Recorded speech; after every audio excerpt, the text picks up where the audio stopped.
For All Mankind Season 5, Episode 7 saw Dev Ayesa, one of the most visionary characters in the show, make dark choices that could change the course of humankind.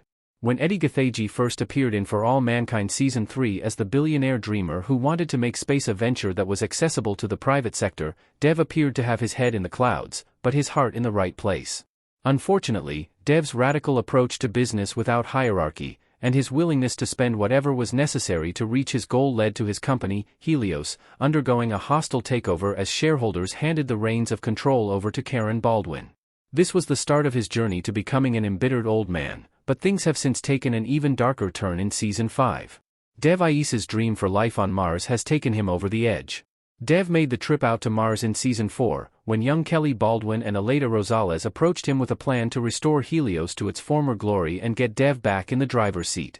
Shortly after this went through, Dev made the trip to Mars, and began leading operations to prepare the red planet's surface to become a new oasis with his futuristic city, Meru. Unfortunately, having been spurned by partners in the past, Dev appears to be operating largely without oversight, and despite making monumental announcements and burning through the cash reserves, he often leaves Aleida Rosales, who is now the CEO of the company, in the dark. Unfortunately, in For All Mankind Season 5, things get even darker when it is revealed that Dev was involved in a secret operation to automate the vast majority of the operations on Mars, in coordination with the Soviet Union, in the hopes of getting his city built faster. The issue is, to do this, he would need to send home almost everyone who has made Mars their home, and open the door for only the wealthiest and most elite to pay for their spot in Meru. Then, when the automation plans cause a riot among the citizens of Happy Valley, Dev sides with the peacekeepers, protecting them from the uprising, and collaborating in plans to destroy resources for the others to get his operations back on course. This tragically results in the death of one individual, and several others being badly injured. For All Mankind continues to explore complex layered characters with Dev's recent choices. Dev did not intend to hurt anyone.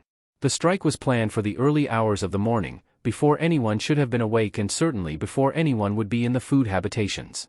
But despite his intent, his actions led to serious harm and death among people who used to rely on and trust him. For All Mankind does a terrific job of setting up characters like Dev to be more complex. The same is seen with Margot Madison, Ed Baldwin, and even some of the peacekeepers on Happy Valley Base. This layered nature of the characters in the show creates a more engaging story and fascinating individuals who are worth following. Could Dev Ayesa still become a better man in For All Mankind, or is it too late? Hopefully, in the same way that Margot was able to redeem herself from her years of betrayal and defecting to another country to avoid taking accountability for her actions, Dev will have a moment that sees him confront the reality of his actions, and how selfish he has been in pursuing his dreams, while destroying hundreds of others. On the other hand, having seen how much people despise him for his plans, and the fact that he has now killed someone in the process of opposing those living on Mars, Dev may be too far gone. Either way, For All Mankind Season 5 promises to take the character on a spectacular journey that is hard to predict.